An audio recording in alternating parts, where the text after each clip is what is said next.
Welcome to Media Reporter. I'm Jennifer Bayles, your host for today's segment, The Media Economy. Over the decades, a series of technologies have made their imprint on our world, each wave larger than the one that came before.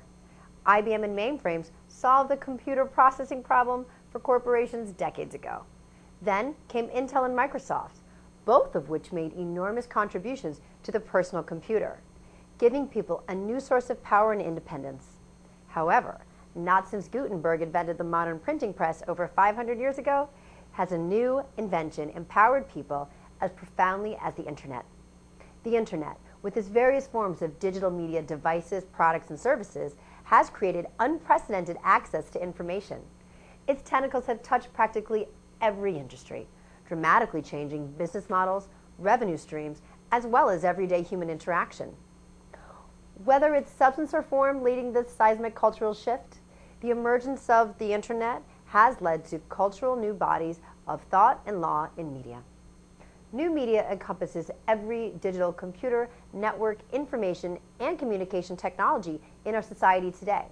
The focus of today's program is to gain a deeper understanding of the various forms of digital media that exist at the core of our brave new media world. Everyday digital media includes cell phones, compact discs, e-books, the Internet, the mini disc, interactive and console video games. The list goes on and on. The millions of digital media devices, coupled with the technology advances, has created a massive global growth and the need for content creators to be interactive and integrative in every facet of the content creation and development process. In short, we are entering the media economy, where traditional boundaries of media and entertainment have become arbitrary. Today, almost every modern business and social activity utilizes a form of digital media. An increasing proportion of our social interaction takes place simultaneously across multiple media channels, creating and disseminating information and content among staff, customers, partners, competitors to achieve business or social objectives. As the physical economy becomes marginalized and economic value becomes centered on the virtual, media becomes all-encompassing.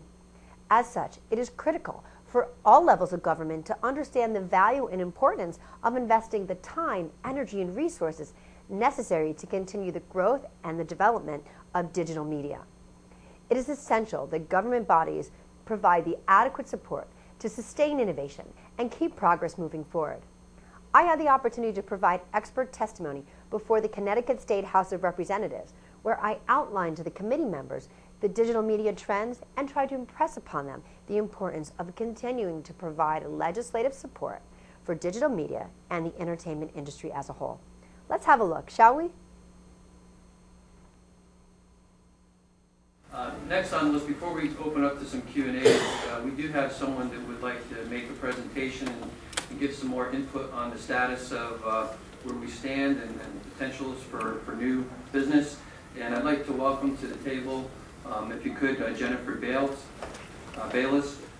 Attorney Bayles is the founder of Connecticut Entertainment, a new media and consulting firm that focuses on providing legal strategy and creative services in the entertainment and digital media business.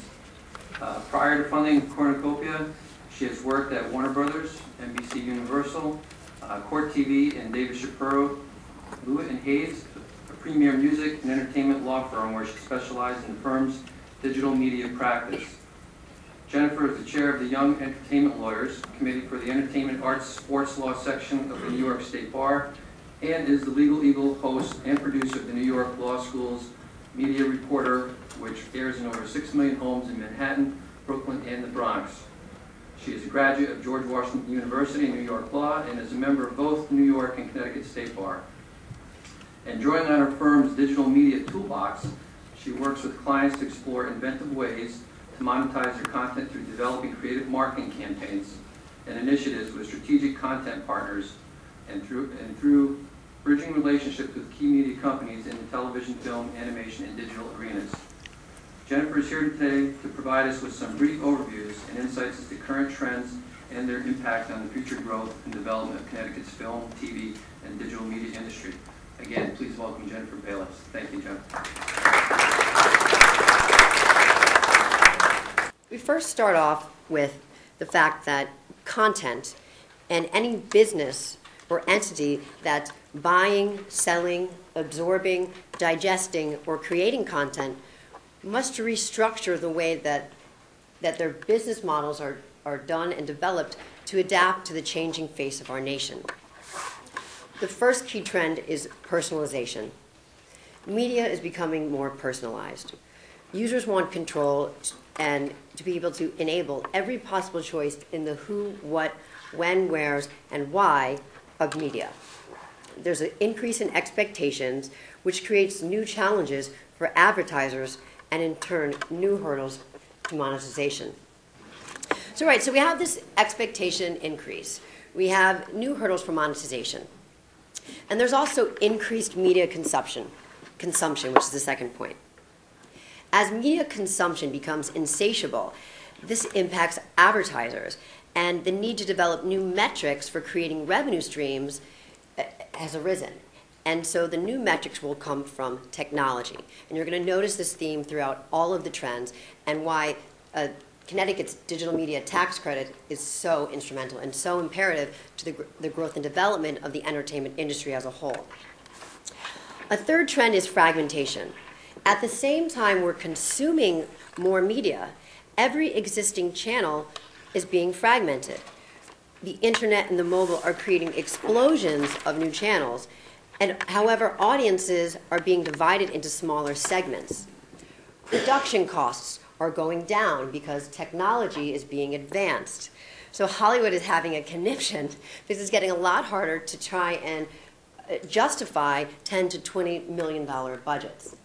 This is all coming from the technological advances, making this universe possible.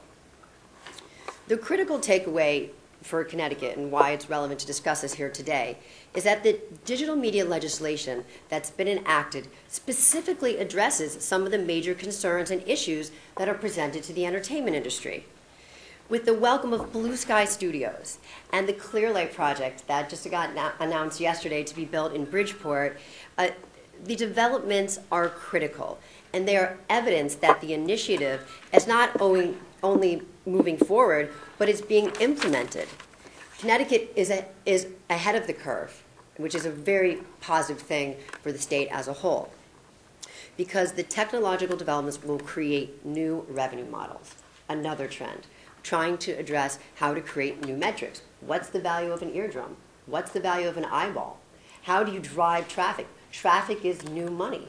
That's, and so the technologies have to be built to be able to support that.